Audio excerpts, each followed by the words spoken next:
भाई आपका नाम क्या है सर? सर मेरा नाम मोशर असद है और मैं जो शहीद रिजवान असद है उनका मैं बड़ा भाई हूँ। दरअसल बात यह है कि 16 अगस्त 2018 को मेरे भाई को अवंतीपुरा पुलिस स्टेशन ने बुला लिया, फ़ोन करके कहा कि आपकी यहाँ पे कुछ मतलब ये का बात करनी है आपसे, तो आप यहाँ पे आ जाइए। तो मेरे भाई बिला झिझक बिना किसी डर के वहाँ पे चले गए, अपने 2 फ़ोन साथ लेके, विदाउट इन्फॉर्मिंग फैमिली मेम्बर्स। उन्हें हमने इन्फॉर्म नहीं किया। तो उसके बाद उन वहाँ पे जाने के बाद जो वहाँ पे कंसर्न अथॉरिटीज़ है उन्होंने उनको इन प्रेजेंट किया और हमें उसके बारे में कोई इन्फॉर्मेशन नहीं है। हम रात भर यहाँ अपने रिश्तेदारों के यहाँ फ़ोन कर रहे हैं, उनके फ्रेंड्स को फ़ोन कर रहे हैं, उनके कोलीग्स को फ़ोन कर रहे हैं, तो कोई इन्फॉर्मेशन हमें नहीं मिली। तो सबों ने कहा कि नहीं, यहाँ हमारे पास नहीं है। फिर आफ्टर दैट कि सुबह मॉर्निंग में मुझे कॉल आई यहाँ के एक कंसर्न पुलिस स्टेशन से, जो एक बंदा है उसने मुझे कॉल किया, बोला कि आपके भाई को हमने हिरासत में ले लिया है, he is involved in some militancy case. तो उनको हमने हिरासत में ले लिया। Then we went to the concern police station. तो उन्हें वहाँ पे पहले हमें मिलने से इनकार कर दिया, हमें मिलने भी नहीं दिया, उनसे बात भी नहीं करने दी और 3 दिन लगातार हमने कोई भी मुलाकात अपने भाई से नहीं हो पाई। और चौथे दिन जब हमने उनसे मुलाकात की तो उन्हें यही कहा कि ही वॉज टॉर्चर्ड, उसको वहाँ पे टॉर्चर किया गया था, सेल में लेके गए थे।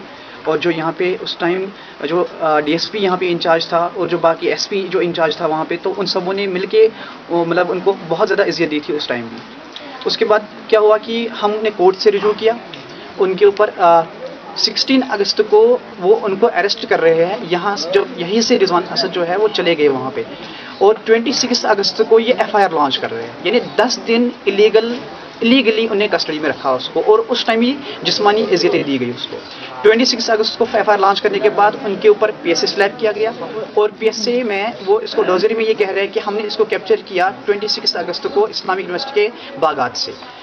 मुझे एक बात समझ में नहीं आती कि इनका ये झूठ का पलंदा कितना बड़ा है कि 16 अगस्त को वो यहीं से चले गए उनकी हिरासत में, और ये कह रहे हैं कि 26 अगस्त को हमने इनको उठाया कहाँ से, इस्लामिक यूनिवर्सिटी से। मुझे समझ में नहीं आ रहा कि एक ही बंदा अगर वो कस्टडी में, उनकी कस्टडी में है, तो वही बंदा सेम पर्सन कैसे हो सकता है इस्लामिक यूनिवर्सिटी के बागात में, कैसे हो सकता है। दूसरी बात, कहा कि हमने इनसे आर्म्स कलेक्ट किए। अगर वो बंदा उनके पास पहले से ही कस्टडी में था तो आप बताइए कि 26 अगस्त को आप कहाँ से उनके पास से आर्म्स एक्ट, तो उनके ऊपर आर्म्स एक्ट लगा लिया, अनलॉफुल एक्ट लगा लिया, और पीएसए के थ्रू उनको शिफ्ट किया कोर्ट बुलवाल जम्मू में। उसके बाद हमने लीगल एक्शन ली, और जो ऑनरेबल कोर्ट जम्मू कश्मीर का यहाँ पे है, हाई कोर्ट ने उनको बरी कर दिया। उसमें पीएसए जो है वो काश किया गया, उसकी कॉपी भी हमारे पास है। और उसके बाद हमने मतलब जो अपने भाई को जब ये पीएसए काश किया गया, उसके बाद हमने बेल के लिए अप्लाई की। जो एफआईआर इनके ऊपर लगा हुआ था 146, तो हमने उसके खिलाफ एक्शन ली और बेल हुई उनको। जो ऑनरेबल कोर्ट है यहाँ का, डिस्ट्रिक्ट कोर्ट जो है वहाँ के सेशन जज ने उसको बेल अप्लाई।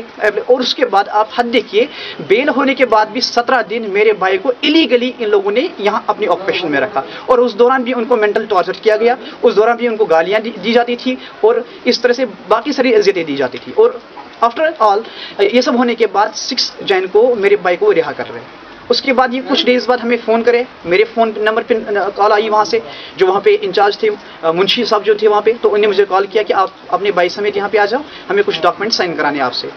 मैं बिला झिझक हम चले गए वहाँ पे दोनों, मतलब रिजवान भी और मैं भी, हम दोनों चले गए वहाँ पे, और हमने वहाँ पे जो उनको डॉक्यूमेंट दिया था वो उसको हमने साइन किया और वापस चले आए।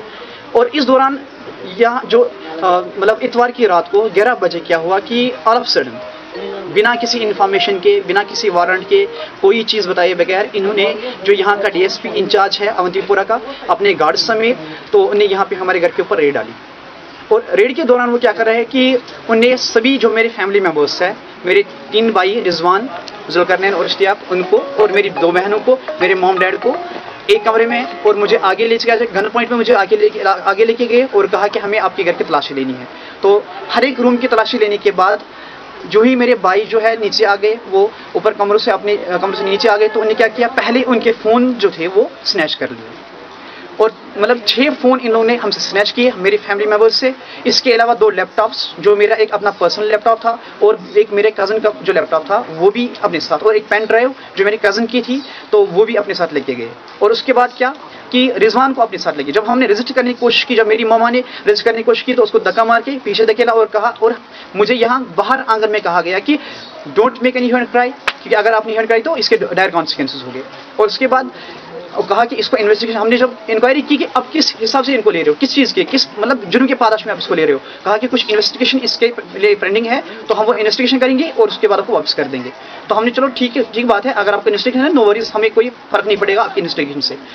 तो उसके बाद जब हम कंसर्न पुलिस के पास गए सुबह मॉर्निंग में, मंडे की मॉर्निंग में जब हम इनके पास गए तो हमें वहाँ पे बता रहे हैं कि उनको उठा ले गई है कार्गो। हमने यहाँ पे किसी को नहीं देखा कि कार्गो थी या कोई और थी, लेकिन मैं इतना जानता हूँ कि डीएसपी जो यहाँ का कंसर्न है वो यहाँ पे हमारे घर पे रेड उसने डाली, उसने मतलब किसके हाथ हमा दिया वो लोग जानते हैं, हमें कंसर्न डीएसपी जो है हम उनसे हिसाब लेंगे। उसके बाद क्या किया गया, तो हमने उनसे जब इंक्वायरी की तो बोला कार्गो के पास है इन्वेस्टिगेशन के लिए, इन्वेस्टिगेशन क्लियर हो जाएगी तो उसको वापस ले आएंगे, आपके हवाले कर देंगे। इसके बाद हम वेट कर रहे हैं इसी बात का कि इन्वेस्टिगेशन क्लियर हो जाएगी, हमारे रिजवान साहब जो है वापस घर आ जाएंगे। लेकिन ट्यूसडे की मॉर्निंग को इन लोगों ने क्या किया, इस्लामिक यूनिवर्सिटी को मतलब मैसेज की गई कि वो अपने एग्जाम पोस्टपोन करे, इस्लामिक यूनिवर्सिटी को बंद कर दे, और इस्लामिक यूनिवर्सिटी बंद हो गई, जो लोकल यहाँ पे स्कूल्स है वो क्लोज हो गए। तो हमें हम सस्पेक्ट हो गए कि कुछ there is something fishy in this case, but हमें इन्फॉर्मेशन नहीं थी कि दरअसल बात क्या है। उसके बाद क्या हुआ कि हम सभी लोग जो घर पे मेंबर्स हैं अपने काम से चले गए। And after that what happened कि जब मैं वापस मैं स्कूल में था, जब मुझे इन्फॉर्मेशन आई नेट के थ्रू हमें पता चल रहा है कि some person from Awantipora which was taken up by the police, he has got died in the police custody. तो हम सस्पेक्ट हो गए कि मतलब हम सभी मेंबर्स कि मेरे भाई को उठा लिया गया था पुलिस ने। तो जब ये कंफर्म किया गया, पुलिस स्टेशन वालों ने कहा कि नहीं हमारे पास तो नहीं है, लेकिन हाँ जख्मी हुए हैं वो, उनको हॉस्पिटल लेके गए हैं। और दूसरा स्टेटमेंट उन्होंने फिर ये कहा कि हाँ ये हमें दुख के साथ कहना पड़ रहा है कि कस्टडी के दौरान, पुलिस कस्टडी के दौरान उनकी डेथ हुई है। और जब हमने उनको मतलब बॉडी के लिए कहा तो कह रहे हैं कि आप खुद जाइए श्रीनगर से कलेक्ट करने के लिए, जिसका हमने बिल्कुल कतियन इनकार किया। हमने कहा कि बिल्कुल नहीं ले सकते हैं, क्योंकि हमने कंसर्न पुलिस स्टेशन के थ्रू उनको दिया है, हमारे लैपटॉप्स हमारे मोबाइल फोन्स अभी भी पुलिस स्टेशन अवंतीपोरा में पड़े हुए हैं।